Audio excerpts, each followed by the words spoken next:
அவங்க என்னைக்காவது அல்லாக்கு கும்பிட்டுருக்காங்களா இல்லை ஜீசஸ் கும்பிட்டுருக்காங்களா? நான் பண்ண வைக்கிறேன்ல, எல்லாரும் நினைப்பாங்க என்னடா அவன் ஸ்டண்ட்டு பண்றான். அதெல்லாம் அந்த அளவுக்கு வந்து கீழ்த்தனமா ஜாதியை இல்லை ஒரு மதத்தை யூஸ் பண்ணி பண்ணணும்னு அவசியமே கிடையாது. Not like so cheap. But ஏன்னா ஒரு வாட்டி ஒர்க் அவுட் இதே மாதிரி ரெஸ்டாரண்ட் பக்கத்துலேயே வந்து ஒர்க் அவுட் பண்ற ஒரு கிரவுண்ட் இருந்தது. ஒர்க் அவுட் பண்ணிட்டு ஓடி வந்துட்டு இருக்கும்போது ஒரு பொண்ணு வந்து அதே மாதிரி பண்ணிட்டு இருந்தது. நான் சொன்னேன் நல்ல விஷயம் அப்படின்னு சொல்லிட்டு நான் போயிட்டேன்.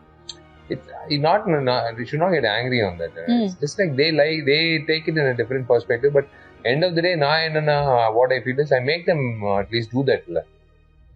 இல்லைன்னா வந்து என்னைக்கு பண்ணியிருக்காங்க அல்லாவை பார்த்து கும்பிட்டது இல்லை ஜீசஸை பார்த்து வேண்டிக்கிறது, அதெல்லாம் வந்து அப்படிதான் இருக்கு. அவனிவன்லேருந்து நான் வெளில வரதுக்கு எனக்கு ஆல்மோஸ்ட் 1 month ஆச்சு. நான் ஓடி போயிட்டேன். தெய்வ திருமகள் படம் முடிச்சோடனே விக்ரம் சாரை பார்த்தோன்னே தியேட்டரில் கேட்டேன், எப்படிங்க வெளில வரீங்க கேரக்டர்லேருந்து கொஞ்சம் சொல்லுங்களேன். ஏன்னா அவனிவன்லேருந்து நான் வெளில வரதுக்கு எனக்கு ஆல்மோஸ்ட் 1 month ஆச்சு. நான் ஓடி போயிட்டேன் இமாலயாஸ்க்கு எப்படின்னு. அதுதான் விஷயம். Correct. It's the most toughest job is not getting into the character but getting out of the character. So அந்த மாதிரி வந்து விஷயங்கள் இருக்குது. But I don't compare and do my job.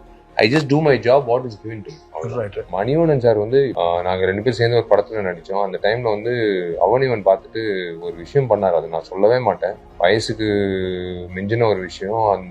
அதெல்லாம் வந்து பார்த்துட்டு என் கண் கலங்கிட்டேன். சார் என்ன சார் இப்படியெல்லாம் பண்ணுறீங்க? ஐயோ இல்லை ஏன் நானும் என் வைஃபும் வந்து இப்போ தியேட்டரில் போய் பார்த்தோம். சான்ஸே இல்லை. I was frozen. I was completely frozen and I was like, எனக்கு ரொம்ப பெருமையா இருந்தது. Nature's Comfort. Ramraj presents Bamboo Cotton White Shirts.